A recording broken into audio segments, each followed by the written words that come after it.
اگر ہم اپنی روزمرہ زندگی میں دیکھیں نا جی، آپ کسی بھی آدمی سے یہ پوچھ لیں کہ بھئی آپ صبح سے لے کر شام تک کام کرتے ہیں آفس میں، شاپ پر یا کسی بھی جگہ پہ، تو شام کے وقت آپ کی کیفیت حالت کیسی ہوتی ہے؟ وہ آپ کو تقریباً یہی جواب دے گا، بس جی ٹوٹے پھوٹے ہوتے ہیں، کوئی حال نہیں ہوتا، صحیح، انگ دکھ رہا ہوتا ہے، دماغ تھکا ہوا ہوتا ہے۔ بری حالت اکثر و بیشتر لوگوں کی حالت و ایسا ہی کیفیت ہے یہی ہوتی وجہ۔ ہے۔ اچھا، اب یہ حالت و کیفیت کیا ان کے کاموں کی وجہ سے ہے یا کام کرنے کے طریقے کی وجہ سے ہے؟ بظاہر تو لوگ اکثر و بیشتر جو سبب ہے وہ کاموں کی کثرت اس کی وجہ نہیں ہوتی۔ اچھا، کاموں کی کثرت اس کی وجہ نہیں ہوتی۔ اس کو آپ یوں سمجھیں کہ اگر کسی سے یہ کہا جائے کہ آپ 15 منٹ کے لیے جی 15 منٹ کے لیے آپ 10 کلو وزن اٹھائیں، جی، 10 کلو وزن کی کوئی تھیلی ہے یا کوئی بوری ہے، کوئی بھی چیز ہے، تو 10 کلو کی بوری آپ 15 منٹ کے لیے اٹھا لیں۔ وہ اٹھا لے گا لیکن تھوڑا سا تھک جائے گا۔ ایسا ہی، لیکن اگر آپ اسے یہ کہیں نا کہ 1 کلو کی 10 تھیلیاں 10 منٹ کے لیے اٹھائیں، تو یہ جو ہے یہ پہلے بندے سے 4 گنا زیادہ تھک جائے گا، اچھا، کیونکہ زیادہ چیزوں کو جو اس کا اٹھا کے رکھنا ہے تو اس کی توجہ ان 10 چیزوں کی طرف ہوگی۔ 10 چیزوں کی طرف توجہ ہوگی تو یہ انتشار ذہنی ہوگی۔ صحیح، انتشار ذہنی کا نتیجہ یہ نکلے گا کہ اس کی تھکاوٹ زیادہ ہو جائے گی، کیونکہ انسان کا بدن بعد میں تھکتا ہے، اس کا دماغ پہلے تھکتا ہے۔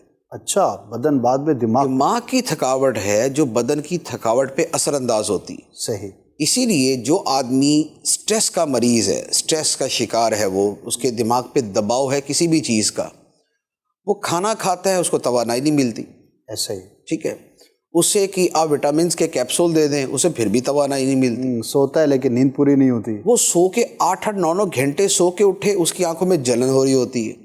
یہ وہ چیزیں ہیں جو تقریباً لوگوں کے ساتھ پیش آتی ہیں۔ کامن۔ اچھا، وجہ کیا؟ بھئی جب 8 گھنٹے نیند کر لی اب تو ایسا تازہ دم ہونا چاہیے۔ وجہ یہ ہے کہ دماغ کے اوپر کوئی بوجھ موجود ہے۔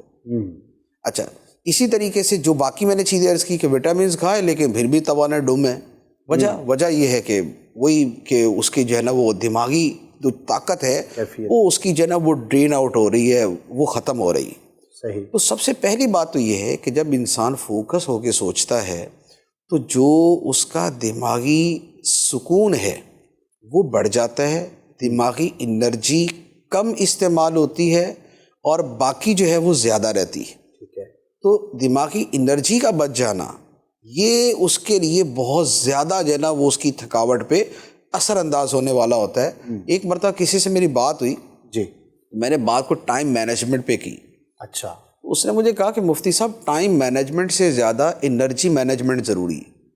اچھا، آپ نے ٹائم تو بچا لیا، 6 گھنٹے کا کام تھا آپ نے بھاگم بھاگ 4 گھنٹے میں کر لیا، صحیح، 2 گھنٹے آپ نے بچا لیے، لیکن وہ 4 گھنٹے جو اتنی افراتفری میں گزارے اس کے بعد آپ میں طاقت ہی نہیں ہے کچھ کرنے کی، صحیح، تو 2 گھنٹے بچا کے کیا کر لیا آپ نے؟